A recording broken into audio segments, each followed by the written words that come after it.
Oh, thanks everyone. I'm really pleased to be here. So yeah, my talk was meant to be about glow sticks and lasers and I don't even know what. But unfortunately, I've ditched the glow stick part of the talk. Yeah, I know, I'm sorry. But it's for a very good reason. It's because something happened this week on the internet. My Twitter kind of blew up. This is like the most crazy Twitter reaction that I've ever had in my life, right? To anything I've ever done. Usually, like, you get, I don't know, 50 retweets, and you're like, yeah, that's a good day, right? But oh my God, it just went totally viral. So this is because I made a laser gun, as you do. And so this is the video that's been going a bit crazy around the internet. So I'm going to, yeah, and it got featured on the front page of Hackaday as well. And literally just now, I noticed that Motherboard have taken it on, and also Gizmodo. So it's all kind of going crazy. So I'm going to talk about the laser gun, right? That's pretty cool, isn't it? Yeah, okay, but before I do that, I'm just going to introduce myself. So I am an artist, but I make stuff with code, right? Every single thing that I do is programmed, right? Every single thing. But you could also say I'm a programmer who programs arty stuff, right? There's no real difference to me, and I very much try to blur those lines. I encourage creative people to experiment with code, and I encourage technical people to experiment with creativity. It's all one rich mixture. It's all good, right? Yeah, okay, good. So a brief look at some of my projects. Oh, this is something I did last year with a brilliant inventor, one of the very few collaborations I do. This was with Dominic Wilcox, who's a crazy inventor, and he wanted to make a spoon that was a robot. I mean, yeah, it's an obvious idea, really, isn't it? Obviously, Dominic does lots of obvious ideas. No, it's brilliant and crazy, and I love his work. This was quite interesting. So I did all the electronics for this, and it fascinates me that the character of this spoon is expressed entirely through those pixels in its eyes, and those pixels in its eyes are entirely controlled with code. So the character of that spoon is made with code, and that's what I love about my work. So a big project, probably the biggest project I've ever done, is PixelPyros, which is a computer-generated fireworks display. But every single one of the fireworks is triggered by a member of the public. You can just see the lights along the bottom of the screen there. They're touch-activated or motion sensors, so you just wave your arm in front of it and it makes a big firework. So yeah, huge, massive screen. It's really complicated to do these outdoor events. Stupid to do outdoor events, right? In the UK. What's the point of that? It's ridiculous. Obviously, it's completely illogical, but it does add an extra kind of magic to the event, right? If it actually happens. Right, then it's like you're winning. Yeah, so there's people playing with the orbs of light. So yeah, lots of projectors, massive projectors. But in 2013, I added some lasers, right? So everything since 2013 has all been about lasers. Everything I do now is lasers. Here's a short video of the thing. Oh, I haven't got any audio. Can I plug in the audio? It's all right. You don't really need the audio. It's just music, but. We got a cable, it's over there, isn't it? The cable's over there, it's fine. Don't need music. So yeah, there you can see one of the big massive projectors. This was in Nottingham, there's the screen going up. So and that's some infrared cameras to do the motion detection. Yeah, so we realized we could rig the screen on those scissor lifts, and it's quite an efficient way of doing it. I mean, don't get me wrong, it's still massively expensive, this project. That was the laser. Yeah, just in terms of the crew and the health and safety, evacuation plans, months of planning. Yeah, it's a complicated project, but I really, really love it, and people seem to get excited. So the first time I ran it, I just used projectors, but then I added the laser to try and pick out bright spots. I don't know if you can see there's little bright bits in there. That's what the laser's just kind of emphasizing. And as this tour went on in 2013, I just added more and more lasers. So this was like the first stop. So I hadn't really added that many lasers at this point. But yeah, we bring out this massive 11 watt laser, I think I should say. So this little laser in my pockets, this one, that's pretty cool. That's pretty bright laser. This is 0.5 milliwatts. right? So obviously an 11 watt laser is 22,000 times brighter than this.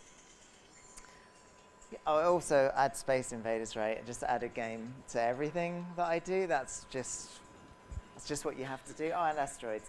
So with asteroids, every bullet is rendered by the laser. The laser scans around and turns on and off. So literally mirrors are moving around a single very bright laser. I'll talk a bit more about that later if you're interested. You interested? Yeah. Oh, in fact, yes. I'm also going to be talking about that tomorrow at the Open Source Hardware Camp. So I'll go into even more geeky details tomorrow if you're into that sort of thing, which you are, right? Yeah, okay, good. So once I'd learnt how to use lasers, I meant to have another slide in there. Once I'd learnt how to use lasers, I just wanted to use lasers all the time. Oh, I wonder where it is. I've lost a video, that's fine. It's somewhere here. No. Oh, I've lost that video. Okay, we didn't need that video, but basically I made a massive laser thing. And I'll show you that tomorrow. Yeah, it's pretty good. I'm publicizing tomorrow's event. Right, where was I? Down here. Right, laser light synths. So tomorrow, officially I'm talking about laser light synths, but it's another project that I made, obviously using a massive laser. But I designed and built these light synths, which are musical instruments completely covered in super bright LEDs, neopixels, and they're designed so that anyone can play them. So you get to be in the band for one night, right? That's the finished article there. And as you play, obviously they light up, bright colors, but also lasers kind of fly up the wall, projecting shapes as you go. Yes, so tomorrow, that is when I'm going to be talking about this, and I'm going to be going into massive details about how those synths are built and made and programmed, and also the lasers. This is the slide that I lost. It's back, yay. Okay, so this was when I'd learnt to use a laser. I just put a laser in everything. I made this intro sequence for a conference. So with conferences, you usually have some nice animation on the screen, but a little way into it, I thought I'd break out of the screen with the laser and project all over this massive domed building, which is the Oxford Town Hall. So you can see we can cover quite a big area with the lasers, and I don't know if you saw the initial picture of the building. There's a big pipe organ in the middle, so obviously I had no choice but to turn it into a graphic equalizer, right? You just have to. It's like a massive pipe organ, graphic equalizer.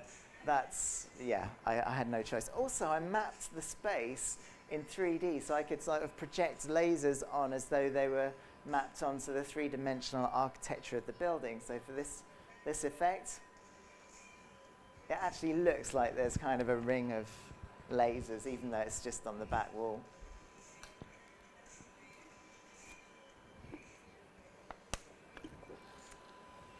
Okay. Let's move on. So retro, right? I love retro technology. I guess I'm that sort of age where I learned to program on a Commodore PET, I should say. A Commodore PET, even before the Commodore 64. And back then, computers had attitude, right?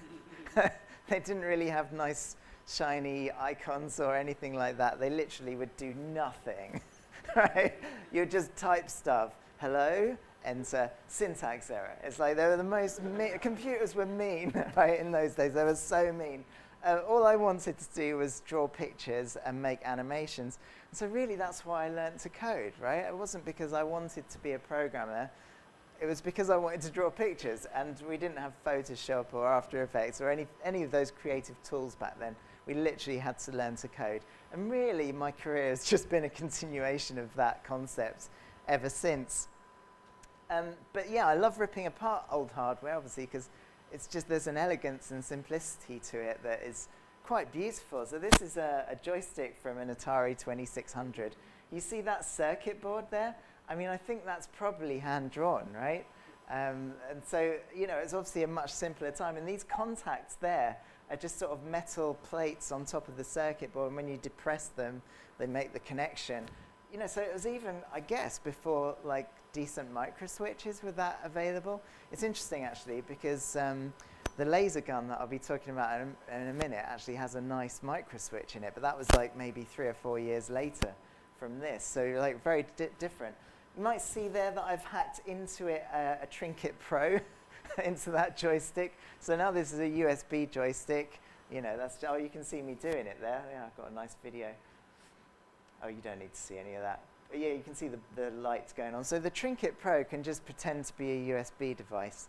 A lot of Arduinos can actually. So you could just, or Arduino compatible things. So you can just attach an Arduino to it and instantly convert this joystick to a modern device. And I even used the same connections on the circuit board, so I didn't even have to like rip it apart too much.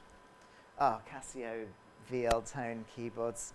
Yeah, they're quite amazing as well. I learned how they worked recently. I learned the whole history of Casio, which I did a whole talk about the history of Casio and calculators. It was brilliant. I talked about the most famous Casio calculator ever, the FX501P, right, which you obviously all know. I know, like, you don't even think you know it, but you do know it because Kraftwerk wrote a song about it, right? No, it was actually literally that calculator, and that calculator makes the blippy noises that is in Kraftwerk's Pocket Calculator song. So, yeah, you do know it. Anyway, this is quite fun because it's a keyboard. Probably you had one, right? There were millions of them, right? Did you have one? Yeah, you still got, of course you have. I've got a couple. They're kind of nasty, but they're so revolutionary, and if you sort of dig into it and find out how they work, it's even more incredible. And the most brilliant thing is that they couldn't, I think they were £50 at the time, right? And I think it was like about 1981, I can't exactly remember. That was quite a lot of money then for a toy. So in order to just help sell it in to your parents, well, they added a calculator into it. So you can see the number keys along there. You can actually do all your favorite sums with this song. And it's quite funny because there is actually a synthesizer built into this. So it's got some really nasty presets, right? But it's also a synthesizer. And the way you program the synthesizer is by saving an 8-digit number into the memory in the calculator section. And then when you switch it over to the keyboard section, it plays a sound using that number. And each digit in the number changes a different setting of the synthesizer. It's absolutely bonkers. Anyway, I love this stuff so much, and I love ripping it apart, and I love learning way too much information about them to be, credible, that I thought I'd make a new show. So I've got this new show called Hacked On Classics, and it's kind of terrifying, right? Because it's like a 60, 70-minute show in a theatre, right? So it's a stage show where I just kind of have to talk about stuff and make demos and try and be entertaining. But I'm really, really excited about it, and it's got its premiere, I suppose. It's the 28th of September in the Old Market, which is a venue in Brighton and Hove. Officially Hove, right? But it's all the same. It's all one city. So if you're in Brighton, there's loads of digital festival stuff. I live in Brighton, by the way. There's loads of digital festival stuff happening in Brighton all month, so there's loads of cool stuff. So, whilst thinking about things I could do for this show, I bought some Nintendo light guns. They're the Zapper, I believe from the, I'm not even sure when actually, I think 82 maybe. Who had these? Right, so you know the game, right? It was the NES, Nintendo console. What game did you play with it? Duck Hunt, of course. Everyone played Duck Hunt. That was the game that came with these light guns. And there was this dog who was such a bastard, right? He would basically, it's quite a brutal game, right? You shoot these ducks, and then the dog's like, yay, like, dead duck, woo! And if you missed them all, he'd laugh at you. And everyone wanted to shoot the dog, but it didn't ever work. Maybe I'll make a version where you can shoot the dog, I don't know. It's like the pacifist version, or the animal, well, not exactly animal, the duck-friendly version, I don't know. Anyway, so I made a project a few years ago, in 2013, 14, where I wanted to recreate a shooting gallery with modern technology, but with kind of real missiles in the guns. So I actually got a load of Nerf guns, and used those to make this sort of laser-powered target shooting gallery. So the target you see there is projected with a 1-watt scanning laser. So they're fairly traditional You know, they're fairly traditional lasers, but they're getting faster and more powerful and cheaper all the time. So my 1 watt laser, I think, was about £1,200. RGB, so it's got all the 3 colors. It can mix them together and do any color you want. This project was mad, actually, because in order to detect where the bullets went, I actually had an array of microphones, so that you can see it there. And I'd measure the amount of time it took for the sound to reach each microphone. Right, that was just absolutely bonkers. And it was kind of like my bizarre kind of plan B, right, when my plan A didn't work. So I had to use my bizarre plan B, which worked really well. So this was a really fun project, but I'd had to spend all weekend on my knees, hands and knees, picking up Nerf gun darts, right? So it was not fun. So I thought, well, wouldn't it be more fun to have like an actual laser gun? So I've been trying to figure out what kind of gun. I've been looking at toy guns, and they're always either a bit too like gunny. I don't really like guns as an actual real thing in the world, but I quite like laser guns, right? That's okay. You can like fake guns and hate real guns. I don't know. I'm conflicted. I don't know how to square this one. But anyway, I wanted a gun that wasn't obviously like a proper scary killing people type gun. But it was really hard to find a decent quality gun. And it was then that I remembered about these Nintendo Zapper guns. So I bought them. So there were millions of these guns made in the early 80s. They were really popular. And because they just don't work anymore, right? Because they need proper old school cathode ray tube TVs with 0 latency in order to work. It's actually quite fascinating how they work. They're rather beautifully made. The other great thing about them is that they're really solid. They're actually really nicely made. When you open one up, you really get an impression of that. But let's just think about how they're made, how they actually work to start with. Well, we've obviously got the cable coming in here. This is the sort of trigger mechanism. You can open that up, and there's some springs and a catch inside there. I should take a picture of that later. But there's the micro switch. Yeah, so now we're at the stage of having like modern micro switches, really clicky and nice quality switch. And then we've got some electronics here, and inside this metal kind of shield there is you know, like a photocell. I think it's like a light dependent resistor, or it's certainly a light sensor of some description. And then here we've got a lens. So the thing about these light guns is they don't produce light at all, right? You'd think they were like projecting light out, but you know, you'd think that was like an out hole, but actually it's an in hole, right? Stuff's going. Actually, that sounds weird. It's just it's a receiver. It's not a transmitter. It's fine. So what happens is when you pull the trigger, it tells your NES that you've pulled the trigger, and then what it does is kind of mad. If we look at the screen back here, what it does is it actually clears the entire TV to black for 1 frame, right, for 1/50th of a second. And then it draws a white square wherever the duck is. So there'll be a white square around this duck. And then it will go back to the game again. So if your gun, if the little sensor in the gun sees black and then white, it knows that you've hit the duck, right? Because you're through the lens, it's only looking at that tiny bit of the telly that it can see, right? So if you just sees black all the time, then it knows that you haven't hit the duck. So it's really rather clever, isn't it? It's really cool. Oh, I know way too much about that stuff as well. They actually did an old version which they install into bowling alleys, and this would be in the early 70s, I think, or maybe even older. And they'd actually project like ducks that flashed, you know, up into the ceiling. Similar sort of light gun mechanism though, absolutely mad. I must get some video for my show. So there's other really nice things about this. Like, what, do you know what that is? Any guesses? Some sort of lens? No, it's not. It's literally just a bit of metal, right, with a hole in. It's 2 sort of semi-cylindrical sort of halves of a tube, I suppose, and the light gun sees through that. It's just for a weight, right?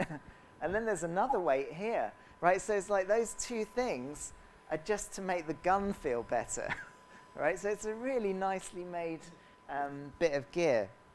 So I thought, let's rip it apart. But I sort of wanted to do it like the joystick in the Atari joystick, where I didn't really damage too much of the original gun. So I just thought, well, I'll take out the main circuit board. That's the old circuit board there. And this is my new circuit board. Sorry about the noise. It must be going through the HDMI, I guess. Yeah, it's just when I do the laser. I'll tell you what, I brought another laser. Actually, I brought this one, but that doesn't, I've run out of battery. But I brought this one, which is really cool. Check this out. It's got a key, so you know it's scary, right?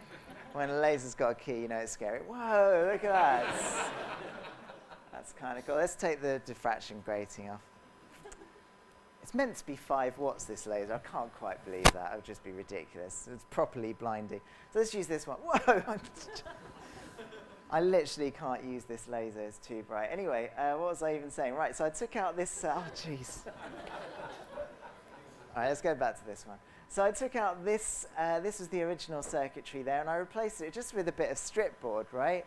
And I put in a Teensy, which is a 32-bit Arduino-compatible board. So used the Teensy. They're really cool. I use them in the light synths as well. Really nice little things. And there's a laser there on top. It's actually, originally, I used the laser out of one of these laser pointers, which, if it had batteries, you'd see was ridiculously bright, even though it's meant to be less than 5 milliwatts. Not as bright as this one. This one's just stupid. But it's still really much too bright than it should be. I bought this from China. You've got to be really careful, actually, because these are probably dangerously bright. I'm actually fully trained in laser safety, so I've got a certificate and everything, so I'm allowed to use these. But if you're going to play with this stuff at home, just be really, really, really careful. So yeah, that laser there is like the one in this laser pointer here, ridiculously bright. I thought, that's it, right? I've done it. It was easy. It took me a day. But then I thought, well, you can a bit of close up there. But then I thought, well, in fact, let's just show you it working. Here, I've got a video here.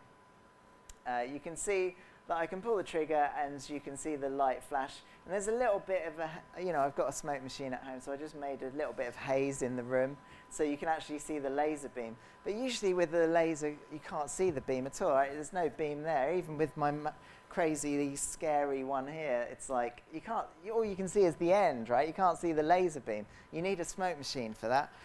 So I thought, that's fine, I can probably bring a smoke machine, whatever. But then I thought I'll put some neopixels down the side, so then I could actually make the neopixels sort of chase, and then I could do the laser a tiny bit later, so it looks like it's actually moving down the barrel of the gun and then flying out of the gun, and that was pretty cool. So those are standard neopixels, but they were a bit too big. I didn't really like them, so in the end I got some much smaller neopixel compatible LEDs. You'll see those later.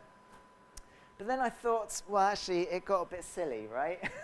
It got a little bit silly because I saw, tested.com. Does anyone see Tested? The guys from Mythbusters, they do loads of cool builds and stuff. And they made a Ghostbuster trap that was 3D printed. And they put a smoke machine in it. And the way they did that was with an e-cigarette. And they had an air pump and an e-cigarette, and it just made smoke. And I was trying to find out about it, but they sort of glossed over it. They didn't really talk that much detail. And then I found a magician who had made this trick where smoke comes out of his hands, and the electronics guy that made that actually documented it on YouTube. So I knew I needed a tiny, teeny little air pump, and if I just blew air into an e-cigarette, then it would make smoke, right? So once I knew about it, I couldn't forget the knowledge, and I embarked on a massive journey that would take me weeks to resolve, right? Which was, I wanted to put a smoke machine in the gun, right? I just had to. So I don't smoke. I'm not a vapor. I didn't know anything about vaping. I went to the vape shop. They're weird places, aren't they? No, it was one in Brighton. There's several now. I think in most city centres there's several of these places where people go to buy vape machines. I'm sort of equally amazed and horrified by vaping, or both at the same time. It's a weird other world. Who vapes? Anyone here that's willing to admit it? Oh, come on. No vapors here. I don't believe you. I think I've just embarrassed you into submission, into not revealing yourselves. Anyway, I went into the vaping shop and I was like, oh, I'd just like to get a vape thing. And they were like, yeah, they asked me all these questions I didn't really understand. And they're like, well, what sort of what capacity do you want? And I was like, I don't know, I just want really the smallest one that you could possibly have. And so there was a girl in the shop, very helpful. She demonstrated this e-cigarette, you know, by basically vaping right in front of me, right? She just produced this massive cloud of smoke in one puff, and I was like, holy shit, that is amazing. And she was like, oh, wait, you can see this one, right? And then she took the big one, and it literally just filled the entire shop with smoke in one puff. And I was like, okay, no, that's too much. I don't need that one. I'll get the small one. And this is the small one that she gave me. She was like, what flavor vape liquid do you want? I was like, no flavor. I don't want any flavor. And I was like, I don't want any nicotine. I don't want any flavor. And she was like, well, they all have flavor. I was like, fine, well, what flavor have you got? And she showed me all these weird flavors, like strawberry cream and like lemon zest and lime and licorice and stuff. Anyway, I was like, oh, fine, I'll get a lime one, which is the most disgusting one you could possibly imagine. So you can see in this video my little tiny air pump that I ordered from China, and I blocked up all the holes except for one, and I put it into the e-cigarette, and you push the button to trigger the battery, and it blows out a ton of smoke, which is kind of cool, right? Obviously, I'd have to get rid of the battery, no room for that, but I thought, well, maybe I can just put in electricity some other way. But it was still just a bit too big, so then I realized that I didn't need to have spent like 40 quid or whatever it was on this fancy e-cigarette thing. You can just get these tiny little ones, and they're amazing, right? They're not obviously as much capacity, but they're entirely contained in this filter tip there. That's the entire mechanism for it's got the atomizer in there and all the vaping liquid and everything. Like this bit, the end, which is in a normal cigarette, tobacco, that's just the battery. And there's also like a pressure switch, so it turns it on when you suck the air through. It turns on the pressure switch, and there's a little light in the end. It's so clever. I'm equally horrified and amazed. I don't know. Anyway, so then I had to obviously embark on getting that into the gun. So at this point, I had to rip out the original, the space where the original circuit board went, and I took my Dremel and ground away all the plastic holding and everything. So I had to actually put the circuitry and the teensy then into the handle. So I got rid of the weight, drilled all the stuff out, all the plastic bits, put this circuit board in that would basically be the teensy and all the sockets for all the parts. You can see this is the finished. Oh, I've just skipped on weeks here, by the way. I should just say it took me ages to get this done. Okay, let's talk you through this. This is kind of, this is my grand opus. Okay, let's start at this end. So this is the laser, and not anymore the laser in the laser pointer. This is a bigger laser. It's 50 milliwatts from China. These cog type things there, I 3D printed. They hold the laser in place, but they've also got gaps around the side for the smoke to get through. This here, that's the e-cig atomizer and the vape liquid. Here we have a 3D printed kind of duct that takes the air from this air pump through there and pushes it through the e-cigarette atomizer. You'll notice there's some wires here. There's a bit of a Sugru, you know, the rubber silicon stuff. I wrapped the end of the e-cig in that and soldered some connections to the actual.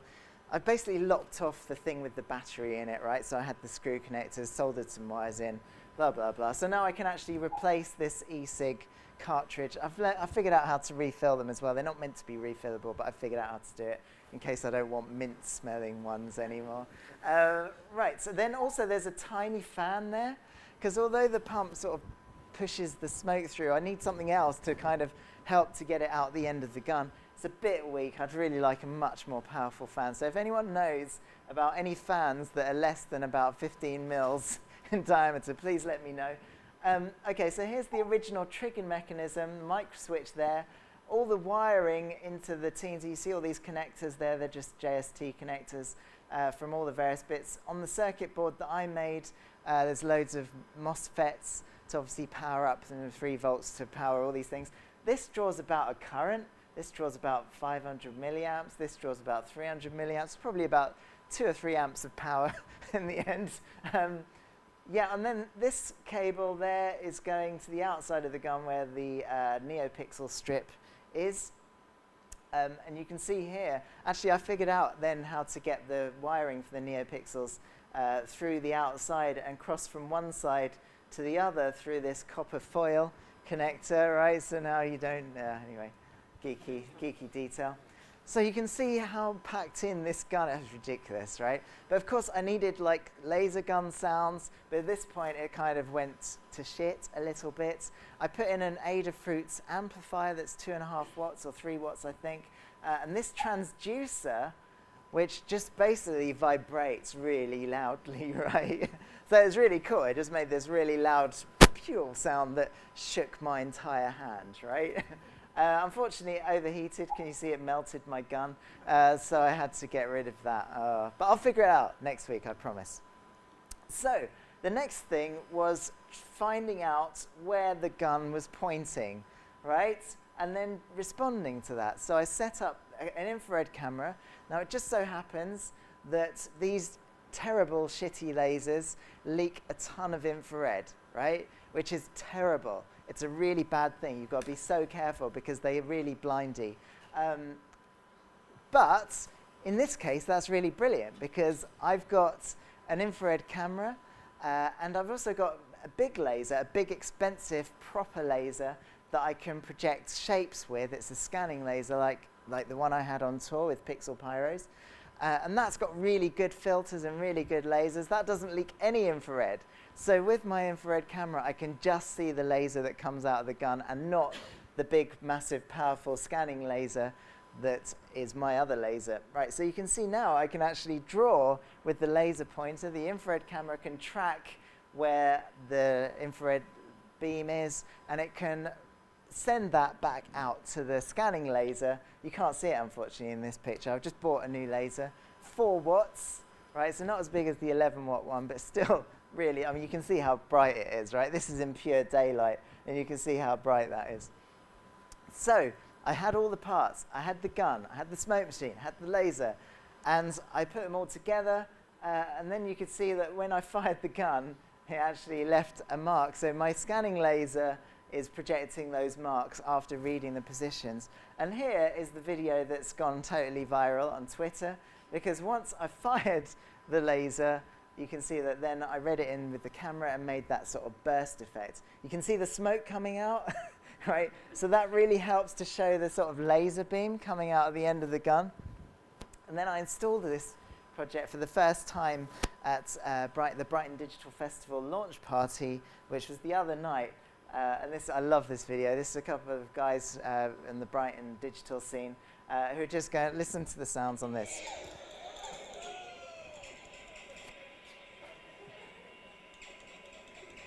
Bit ineffectual on these speakers, but you get the idea. So I only programmed asteroids at this stage because I happen to have that anyway. So it was a collaboration. One person played on the Atari joystick, one person played on the light gun. I've brought the light gun here, actually. Shall I turn it on? Okay, so now obviously I haven't got my big massive laser or the infrared camera. I don't have any of that stuff, but you can at least see the smoke and the lights and everything in action. I also have this, right? This is a dead man's switch. Obviously my laser safety officer hat on. I can't just give members of the public a 50 milliwatt laser because they could blind people with it. So I've got this switch. So when this laser gun only works when I depress this switch, right? You can't really hear with the mass spectrometer, but the pump comes on. It starts vibrating in a very terrifying way. And then smoke hopefully starts to come out. I don't know. I used this one e-cigarette for the whole evening and I haven't refilled it, but let's see what happens. There you go, right? So you can see the laser comes out the end of the gun and there's just enough smoke to see that. And the more you fire, the more smoke comes out as well. So, oh, but you know what you do need is the sound effects.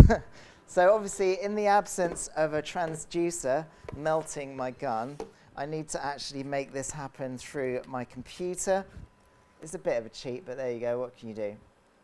I've probably gone way over time. I'm really sorry, everyone. Oh, Tim looks at this clock. He's got no idea. It's fine. Okay, so hopefully... oh, there you go. really not loud enough. I need them to go through the speakers, but there you go. Oh, I haven't got the button pressed. Hang on. Oh, there was no laser. Boring. There you go. Come on, smoke. There you go. The smoke's coming up. So yeah, just imagine like a at that other end, and you'll be laughing. While I've got this open, I might as well just show you the code. Oh, that's Jeff's phone. You got a call? Shall I answer it? Yeah.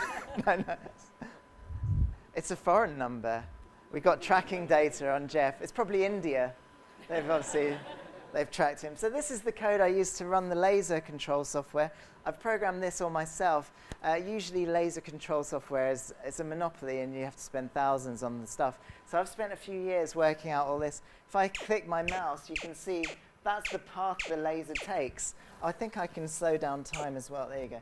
Right, so you can see that the laser is, my code is figuring out the best path for the laser. So it moves around, it stops, turns on the laser, moves around, stops, turns on the laser again. Here's the game, Asteroids game. You can see the path of the laser as that goes through. I also have another game, which is Flappy Bird. But it's a special type of Flappy Bird. How do I reset it? That everyone can play. So do you want a game of Clappy Bird? Clappy Bird, not Flappy Bird, as a hint there, right? Because this game responds to audience applause, a bit like myself. So the louder you are, the higher it flies. Let me just turn off the laser path. So yeah, do you want a quick game of Clappy Bird? Are you ready? I don't know if it's calibrated. It's impossible to test. Let's just try it and see what happens. In 3, 2, 1, go!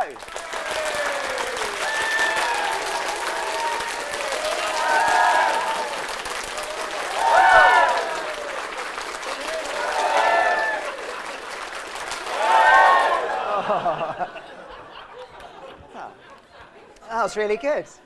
Do you want to try again? Okay, to beat your high score of 4, go!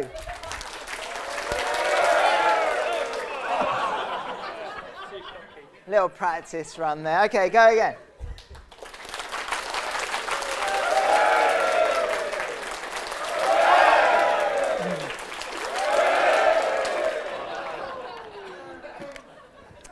Nice job. All right, excellent. Let's. What else have I got in my talk? I think that's kind of it, actually. Oh, so yeah, I'm probably massively over time. But so what's next? So that is obviously just a very quick early prototype. Later on in the digital festival, I'm going to be making laser duck hunts. Right. So this is me drawing the laser shapes compared to the bitmap. That might be a bit complex for the laser. We'll wait and see. And then Laser Clappy Bird, which obviously you saw already. I don't know really what the point of my talk was anymore.